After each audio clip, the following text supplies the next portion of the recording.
Okey, dan dengan ini saya ingin menjemput Encik Khairul.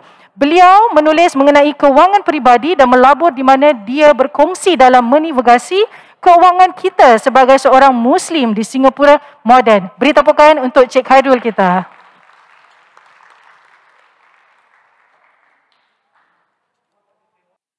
Okay, Assalamualaikum semua. Okay, nampaknya dah sejam kita dah berbual. Saya tahu memang agak panjang, tapi saya cuba buatkan lebih ringan dari segi perbualan pada hari ini. Saya, okay, let me introduce myself. Nama saya Khairul. Saya sebenarnya bukan pakar personal finance per se. Saya bukan financial advisor Saya sebenarnya kalau kerja siang hari ini, saya actually sebenarnya kerja sebagai pemasaran di teknologi company. Dan cuma pada malam hari saya suka tulis lebih kepada personal finance ataupun kewangan peribadi, di mana saya lihat apakah mungkin ada sudut-sudut yang mungkin tak cover oleh pihak media atau pihak personal finance space di mana kalau orang tak cakap pasal terutama sekali tentang Islamic finance ataupun orang cakap tentang halal haram, saya suka lebih cenderung kepada topik-topik seperti inilah. Jadi saya pada hari ini saya lebih ingin mentengahkan tentang apakah finance ataupun topik finance yang lebih cenderung kepada masyarakat Melayu Islam kita di Singapura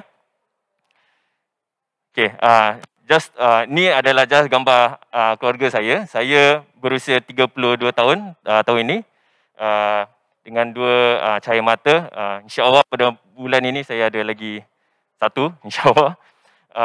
So, kita tahu yang sebagai rakyat Singapura, kita memang tahu kos hidup memang makin tinggi kan. Lagi-lagi saya sebagai parents yang muda kan, masih nak membiayai bil susu ataupun diapers dan sebagainya. Dan itu yang saya berfikiran bahawa bagaimana saya boleh save dengan lebih baik kan, ataupun menjimat dengan lebih baik. Okey. Dan itulah saya buat website yang di laman saya, iaitu smartmamat.com. Okey. Jadi kalau sesiapa yang ada masa selepas ini, boleh juga lungsuri laman saya, smartmamat.com, di mana saya mentengahkan lebih kepada tajuk-tajuk atau topik-topik mengenai kewangan peribadi dari sudut Islamic finance. Okey. Dan satu lagi saya nak terangkan bahawa kenapa saya minat dalam topik ni, kerana saya nampak bagaimana masalah kewangan memang ketara dalam hidup saya. Bila saya grow up tengah baru meningkat di zaman sekolah, ibu bapa saya sebenarnya adalah seorang self-employed. Diorang buat bisnes, diorang bisnes jualan ayam daging di pasar. Jadi orang memang mentality is kalau boleh saya nak ada cash in hand. Kalau boleh saya nak ada kewangan di dalam poket, di dalam bag atau di bank. Saya tak tahu kalau saya percaya dalam CPF ke tak ni, kan? Pasal sebagai self-employed, you are not you kena contribute sendiri, kan, kepada duit CPF sendiri, kan? You tak sepatutnya you boleh choose how you want to allocate your money lah basically.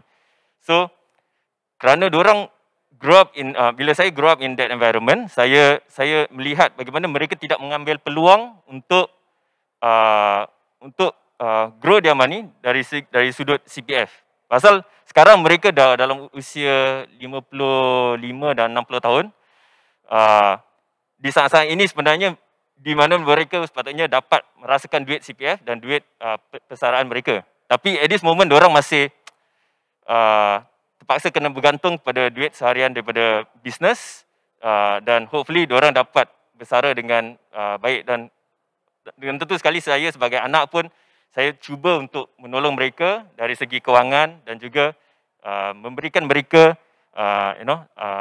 nasihat-nasihat di mana saya rasa yang mungkin boleh menolong mereka untuk grow their money lah untuk retirement. Okay? Okay. So mungkin saya nak give a bit of context . So macam sekarang kita punya inflation kat Singapura atau inflasi di Singapura is dalam 2%. Ya. Kalau kita letak duit dalam bank, roughly dalam 0.05%. Okay, so then kalau kita tengok kalau dari segi kalau kita letak dalam bank, kan every year if you put or even if you have, kalau you ada 10,000 dalam bank pun, you punya nilai akan turun hampir 2%. So almost $200. Okay, almost $200. Kalau you tak buat apa-apa dengan duit tu, you just put inside your bank, you don't do anything about it. Okay, so itu yang masalahnya kalau you tak buat apa-apa, nilainya dalam 10 tahun senang-senang $2,000. Ya, so kita nak kena think of a way di mana kita boleh laburkan duit ini secara bijak, okay, bukan secara risk, high risk, dan di mana kita boleh allocate kita punya kewangan supaya ia tidak memudaratkan dirilah. Okay, so the next slide here, saya actually nak tengahkan framework lah. Saya punya own framework ni saya buat sendiri untuk sebagai guideline untuk saya dalam how I want to save my retirement. Okay, so you boleh tengok yang kat bawah ni, so macam piramid so you can imagine that kalau macam piramid, asas dia nak kena kuat, betul tak? Asas dia nak kena kuat. So your base must be starting off from your CPF. Kenapa daripada CPF? Saya percaya CPF ni selagi kerajaan yang baik, kita boleh dapat the money the way as it is. Kirakan dia tak akan, you letak kat tepi kan, you tak nampak pun duit tu kan. Setiap bulan berapa persen duit gaji nak kena tolak untuk CPF? 20%. 20%. Itu duit tak nampak. Jadi you fikir tu macam okey lah, ni letak duit tepi sebagai you punya duit penyaraan, tak nampak, tak apa. Okay, tapi you tahu duit ni grow ataupun dia akan meningkat sebanyak 60%, depending whether it's ordinary account ataupun special account, ya. Dan selanjutnya, of course, you pun perlu ada cash, betul tak? Kalau you dengar daripada financial advisor out there, orang akan cakap, okay lah, you kena save, kumpul maybe dalam 6 bulan, okay, 6 bulan worth of your savings in your bank account, okay, just to, kalau sekiranya kalau ada emergency ke, you kena pakai duit untuk bayar pergi ke hospital ke ataupun segala type of emergency lah, you boleh pakai tu duit untuk melalui cash dalam bank. Tapi selainnya, you all nak kena tengok bagaimana kamu boleh grow that money. Okay, so saya tengahkan a few suggestions ya kan. Kalau you boleh fikir sekarang kat even kalau dengan bank-bank di Singapura, terutama sekali bank-bank Malaysia ya, kalau macam CIMB Bank ataupun Maybank, okay, diorang ada savings account seperti Ahrila Savings ataupun Faster Savers, di mana kewangan itu boleh grow dari segi hibah. Okay, dia bukan interest bukan dari segi riba, tapi dari segi hibah. Dia ada cara dia, tapi ianya senang kata dia akan grow dari segi the halal way lah. Okay. Dan ada seterusnya ialah halal bonds, okay, which is sukuk, mungkin anda pernah dengar. Dan selanjutnya kalau kamu nak take a bit more active investing, right, you will be towards I think mungkin dulu macam ayang ibu saya zaman dulu ada juga shares dalam Singtel, for example. Siapa ada sekarang? Kalau saya nak tahu kalau siapa yang ada shares dalam Singtel. Saya tahu kalau macam generasi mak bapak saya semua ada, at least ada some shares atau saham dalam company Singapura, kan? Kalau you macam lagi confident, boleh lah nak laburkan duit kepada maybe bukan just untuk Singapura, tapi untuk di luar negara juga. Okay? Tapi dengan apa yang saya katakan pada hari ini, dia punya fokus is memang kepada CPF. Kenapa? Pasal kalau kita lihat dari segi pelaburan nak beat the inflation, okay? Kita tengok yang banyak investment mungkin tak menjadi. Betul tak?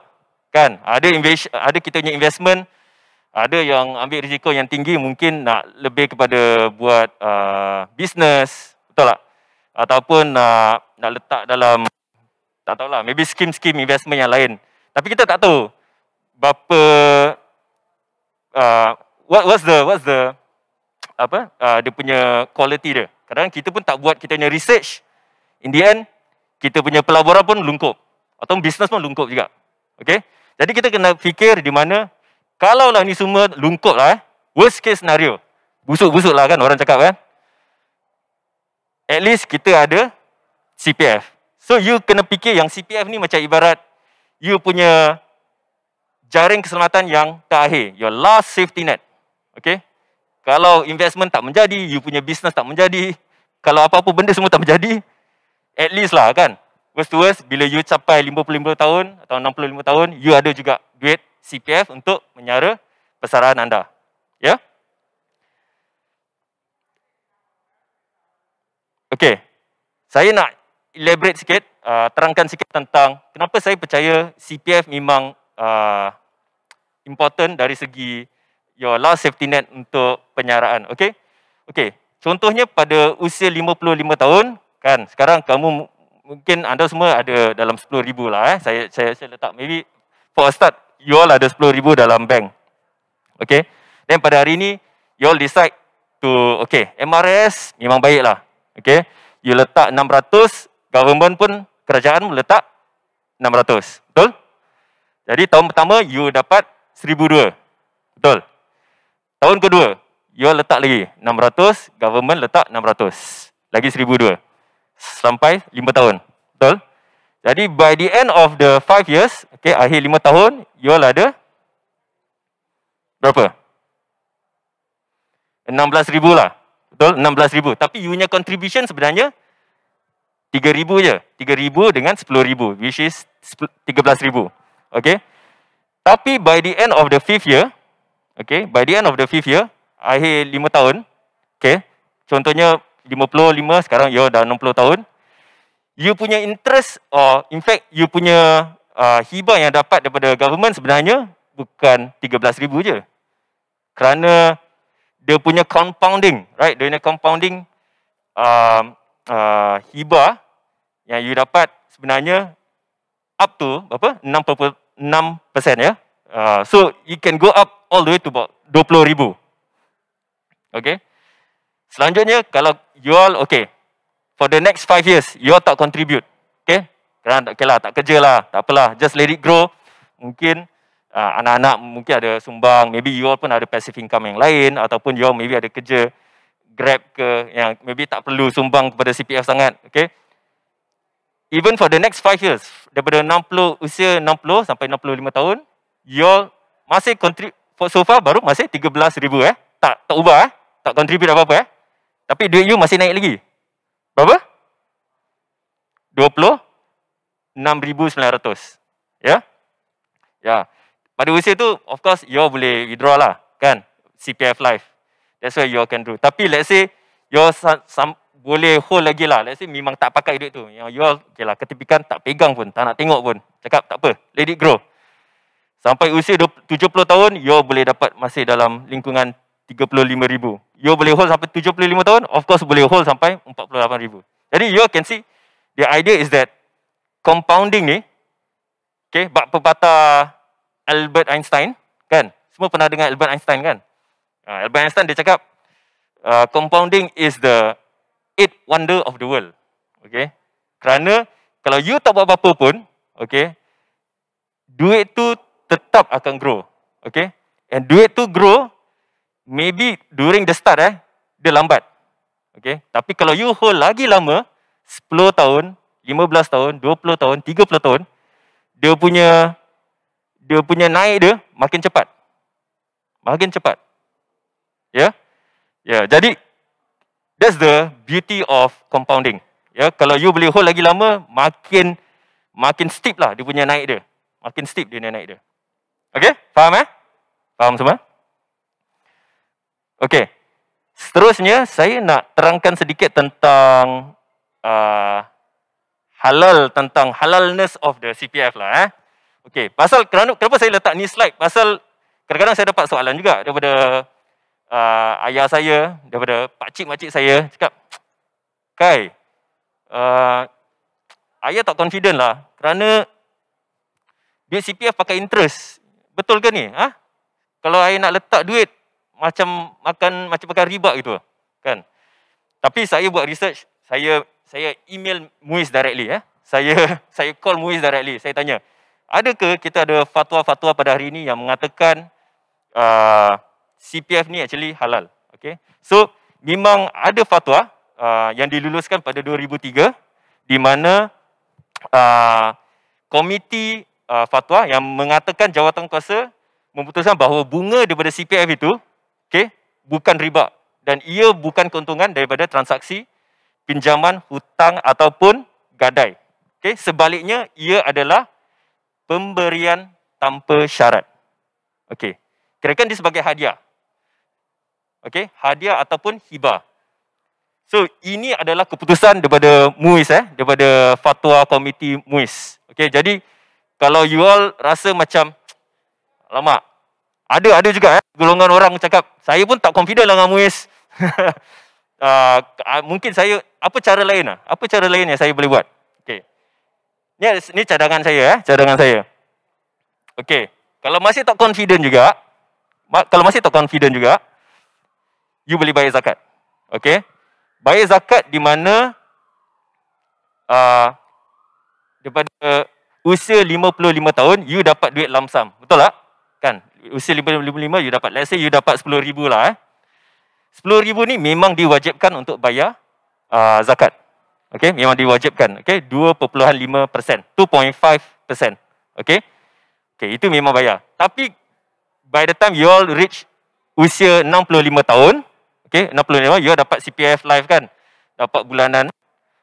Duit bulanan tu tak perlu. Tak diwajibkan. Pasal memang kondisi dia memang tak diwajibkan untuk bayar zakat. Tapi sekiranya kalau kau tak confident, bolehlah teruskan bayar 2.5% untuk duit zakat. And duit zakat ni sebenarnya tak semestinya bagi MUIS.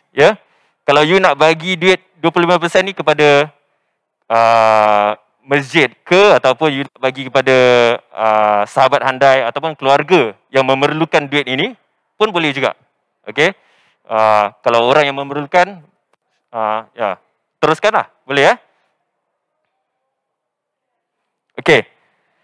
akhir sekali, this is my last slide lah.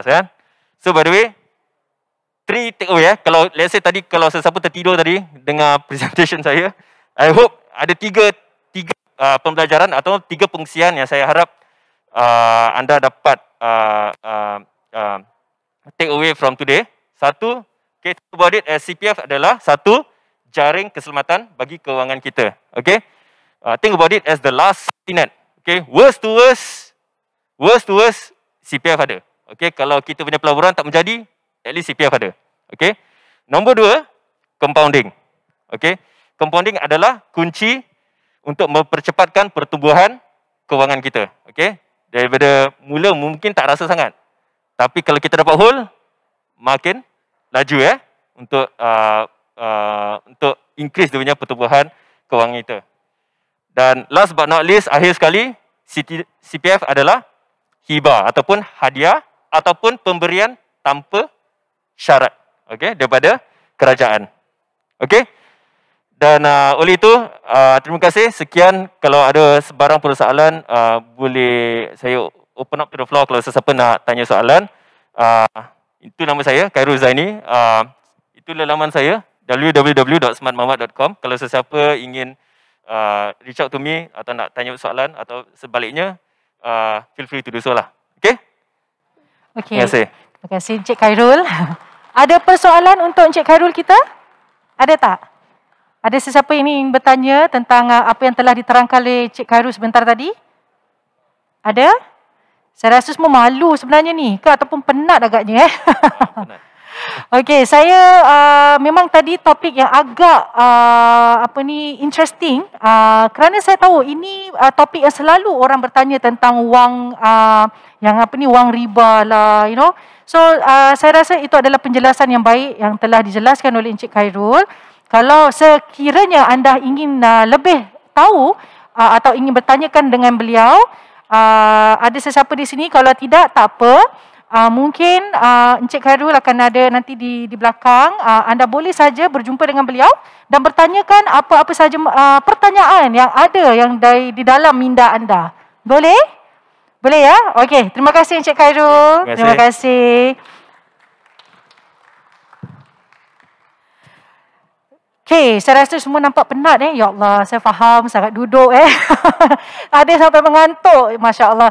Tapi saya ingin mengucapkan ribuan terima kasihlah juga kepada anda yang telah meluangkan masa bersama-sama kita di sini pada petang ini untuk mengetahui lebih lanjut tentang MRSS yang dikelolakan oleh CPF.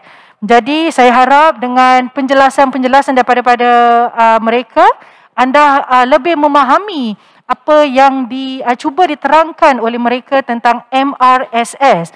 Dan jadi sebelum itu, sebelum saya menutup acara ini, seperti saya tadi maklumkan, di belakang anda, di sebelah kanan saya, anda boleh melihat kesemua sukarelawan yang berada di belakang untuk menjawab setiap persoalan yang anda ingin tahu tentang wang CPF anda dan juga tentang MRSS yang diberikan tokokan $1 ya. Jadi untuk 1 tahun sehingga $600 dan juga untuk 5 tahun.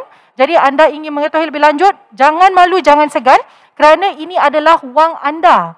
Jadi anda berhak bertanya mengenai tentang MRSS ini. Jadi kerana ini adalah kebaikan untuk anda semua.